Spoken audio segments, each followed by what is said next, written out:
各位 HiFi 發燒友，歡迎嚟到 HiFi 發燒台，我係呢388。我發覺咧，原來好多 HiFi 發燒友咧都喜歡玩呢個成釘成箭嘅，因為呢類成釘成箭咧，只要擺咗落器材下邊咧，唔使煲唔使等咧，好快咧就聽到個效果，聽到個分別啦，所以都好好玩啊！搞到我都多留意咗呢類產品啊！咁我最近咧發現原來嚟自美國嘅 StillPonds 佢哋出咗款新嘅繩腳啊，叫做 Ultra One V2 啊。咁呢個繩腳咧，如果以呢個 StillPonds 以往嘅產品嚟計咧，個價錢都唔算貴啊，我仲覺得有啲抵玩添喎。所以咧，我就借咗翻嚟試聽，咁同埋咧想讀一讀人啊。咁啊，當然啦，都要拍片同大家分享。所以如果大家咧想知道呢款繩腳到底有幾抵玩，同埋個聲音效果係點樣，另外想知我讀邊一個咧，咁就唔好行開，繼續睇落去啦。咁未開始條影片之前咧，如果大家睇幾條影片咧，仲未訂閱 HiFi 發燒台咧，就快啲訂閱啦。咁同埋咧，我哋增設咗呢個會員制啊。如果成為會員咧，有機會得到禮品，亦都會優先咧解答大家音響上嘅問題，亦都可能咧會去你府上咧幫手調聲啊。咁至於詳情咧，可以睇翻下低說明欄。好，唔講咁多，去片。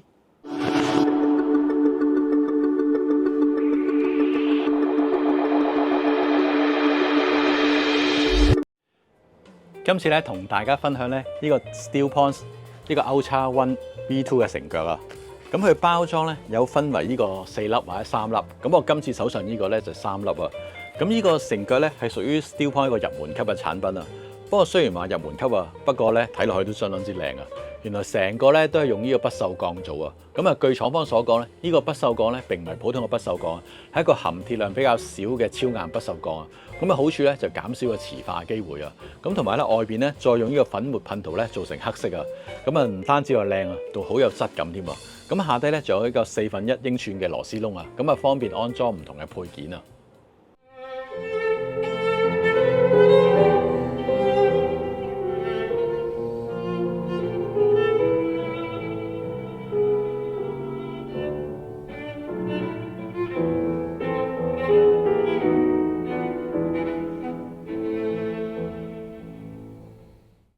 咁個 Ultra One V2 嘅繩腳咧，見到佢上高咧有個光面嘅不鏽鋼片啊，咁撳落去咧有啲浮下感覺㗎。原來呢個咧係廠方嘅專利技術，叫做 StillPonds V2， 亦都叫做咧 Technology Pocket。咁原來呢個不鏽鋼片下低咧有一個超硬嘅陶瓷珠啊。咁啊，當個震動咧由呢個不鏽鋼片傳到個陶瓷珠咧，佢會轉化成熱能咧，將個震動能量化走去啊。所以一個簡單而又有效嘅方法啦。咁啊，見到個不鏽鋼片上高咧有2粒嘅6個螺絲位啊。咁我嘗試咧想打開啊，咁啊發覺咧扭唔開啊。咁睇翻啲資料咧，原來裏邊咧就用咗一個樂泰螺絲膠咧去黐實咗嘅。咁未正式試聽呢個繩腳之前咧，其實咧我都有一個疑問㗎。咁啊，到底呢個 Technology Pocket 呢一邊咧係貼住器材好啲啊，還係呢個底部咧貼住器材會好啲啊？咁嗰刻咧，其實我都有諗過咧揾阿德哥問一問㗎。不過之後我諗深一層，不如索性自己試一試啊！咁最後咧喺我呢度試咗咧，我就發覺咧呢個 Technology Pocket 呢邊咧直接成器材咧個效果會好啲啊！咁啊當然啦，我都冇混合嚟試啊！如果大家有試過咧，都可以下低留言咧話翻俾我聽啊！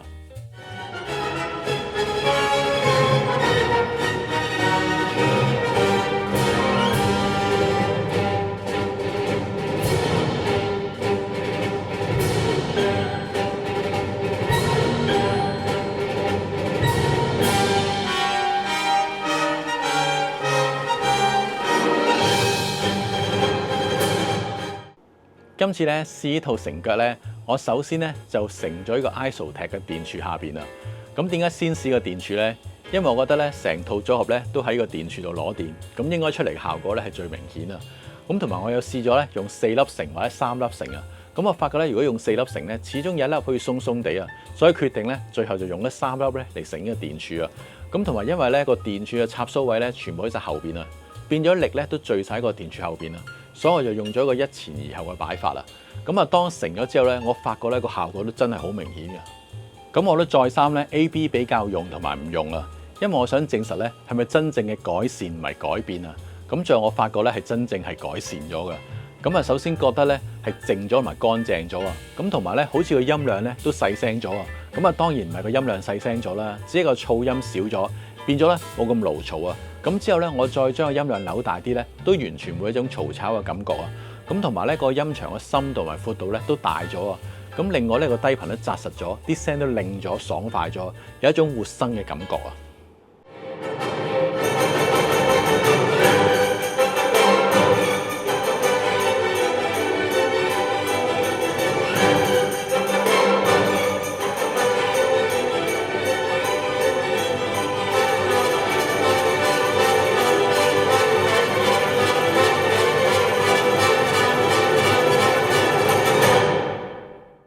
咁我拎咗呢張咧 Margaret Chan Direction CD 裏邊第一首，繼續給15歲的自己咧有試音啊！咁呢首音樂咧雖然只係一個鋼琴加把人聲啊，但係好明顯聽到呢套釘嘅改善啊！咁啊聽到個人聲結像咧就推後咗少少，同埋咧亦都好夠 sharp 啊！咁啲線條都收得好好啊！咁啊人聲個咬字啊、嗰個唱腔啊，同埋啲呼吸呢啲細節咧都完全表達晒出嚟啊！咁亦都咧嗰個情感咧更加深刻，令人更加容易投入啊！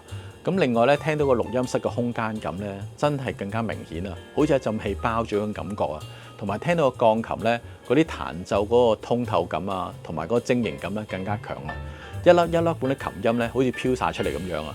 仲有個低頻咧潛得更加深啊！有一種更加強嘅象真嘅感覺啊！知道嗎？我總是惦記15歲不快樂的你，我多想把哭泣的你摟進我懷裡。知道嗎？我總是惦記15歲不快樂的你，我多想把哭泣的你摟進我懷裡。之前咪提到咧，我覺得呢套繩腳咧都好抵玩嘅。咁因為咧一套3粒嘅繩腳，如果用翻相同嘅價錢買一條電源線咧，我相信都好難咧做到咁嘅改善效果啊。咁同埋之後咧，我再將一套嘅 Ultra One V2 嘅繩腳咧擺落去呢個 Audiofice FLS 10 Mark II 嘅合併機上高啊。因為呢部合併機咧都有成36公斤重㗎。咁我想試下咧重一啲嘅機咧出嚟嘅效果會係點啊？咁我發覺咧個改善都係好明顯嘅。咁頭先提到嗰啲改善咧，佢都更加加強，但係咧唔會一種咧 overkill 或者過晒龍嘅感覺啊，更加覺得好聽。咁同埋咧嗰個聲音咧更加一種傳真，同埋更加銳利、更加清楚嘅感覺啊！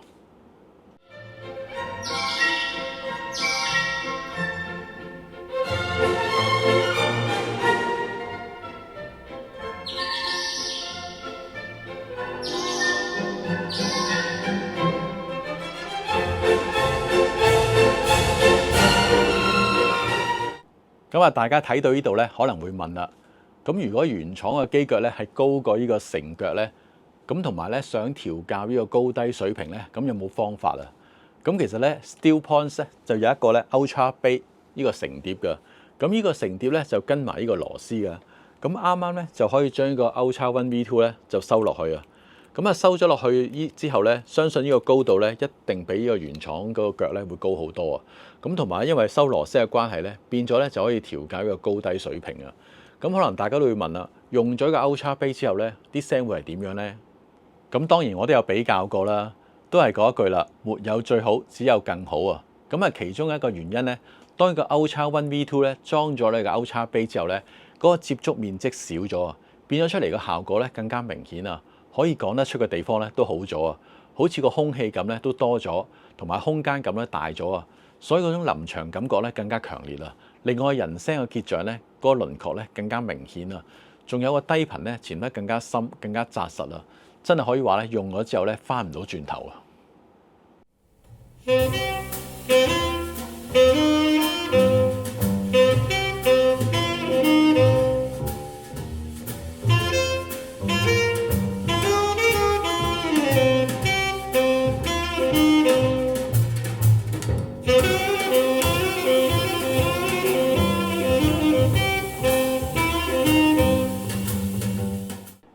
今次咧，我試聽呢個繩腳之前咧，我知道咧佢大部分咧都係用呢個不鏽鋼嚟做嘅。嗰陣時我都擔心咧，會唔會將啲聲音咧變得更加硬同埋更加薄啊？咁啊，當我試聽咗之後咧，我發覺上高啲想法咧都完全多餘嘅，完全冇呢啲問題啊！雖然咧佢就冇令到組合咧聲音變厚啊，但係佢真係將啲多餘震動咧帶走去咧，令到更加容易聽翻你套機原本嘅音色啊。咁呢方面咧我都幾喜歡㗎。好啦，頭先咪提到咧，我會將呢套釘咧去讀另外一個人㗎嘛。相信如果大家有睇開 Hi-Fi 發燒台咧，都應該知道係邊位㗎啦。咁我就請佢出嚟咧，同大家分享一下啦。咁啊，頭先提到咧，呢套 Steelbond 嘅成腳咧，讀咗邊個啦？咁啊，今日終於上嚟啦 ，Ellie 啦。咁啊，今次手翻去試過喎，覺得點啊？我初步咧第一眼拎上手嘅時候咧，就覺得哇呢個咁硬嘅，但係入邊有啲珠咁樣啦。但係佢入邊好似都係啲陶瓷珠咧，所以成嚿都係硬嘢嚟㗎嘛。全部好硬，好硬。係啊，咁咧就驚佢啲聲，哇會唔會好硬㗎？但係點知咧擺落去我宇宙盤下低咧，落咗4隻腳啦。咁咧就覺得佢啲聲又唔硬喎。係啊。係啊，係啊。咁有冇話試過啲咩音樂啊？係啊，咁我咧就其實唔同類型嘅音樂都試咗嘅。咁今次咧就試咗啲發燒碟啦，跟住又試咗啲純吉他彈奏㗎啦，跟住有一啲係60年代唱嘅英文歌啦，咁仲有啲古典樂嘅。咁其實4樣嘢都係唔同取態，完全唔同喎，真係。因為我係想試清楚究竟佢係夾啲咩聲啦。咁就首先講下啲發燒碟先啦。咁我覺得最夾就係發燒碟嘅，係啊，因為佢咧播出嚟咧啲聲音咧係比較靚啊，同埋咧好似係將幅畫咧捆咗邊咁樣咧，令到啲線條咧特別靚啦，即係好 sharp 咁樣。係啦係啦，咁咧就發燒碟咧嘅特色咧，好多時候啲嘢都好出㗎嘛，例如嗰啲叮叮啊、查查，咁佢就令到呢啲咧就播得特別好咯。明白。係啊，咁然之後咧就播過啲吉他啊咁樣啦，咁我發現咧原來播吉他即係例如歐弦啊嗰啲都係比較好啊，因為佢線條比較突出啊嘛，咁佢凡係一啲比較單獨嘅音符嘅歌曲咧，勾每一下咧，佢都好清脆聽到佢點樣勾落去啊，然之後彈翻上嚟啊，嗰一下係好聽咯。咁我覺得應該鋼琴應該都好喎，如果咁講。係啊，因為鋼琴都係逐下敲啊嘛，所以播古典樂咧，我試過係播鋼琴咧，都係播得好好喎。係啊，咁啊幾好喎。同埋咧，佢因為咧，佢除咗係頭先講線條好之外咧，佢仲有一個特性咧，我覺得佢係快嘅啲聲，啲聲夠快。係啊，所以咧我播 Jeff Beck 咧嗰啲咧係好爽咯呢件事，所以就覺得啊，佢好夾呢啲歌。係啊。咁啊，即係證明都讀得到你喎。咁啊，既然讀得到你咧，不如今日喺我呢度再聽多次好唔好啊？睇下會唔會讀得更加深咧？好啦。好啦，咁啊陣間我哋咧就唔同大家講啦，坐低聽一聽先。唔好住，你好似有啲嘢未同大家講喎。係喎，其實我啱啱咧就增設咗呢個會員啊，咁啊會員仔咧就希望有多啲發燒可以加入做會員咯。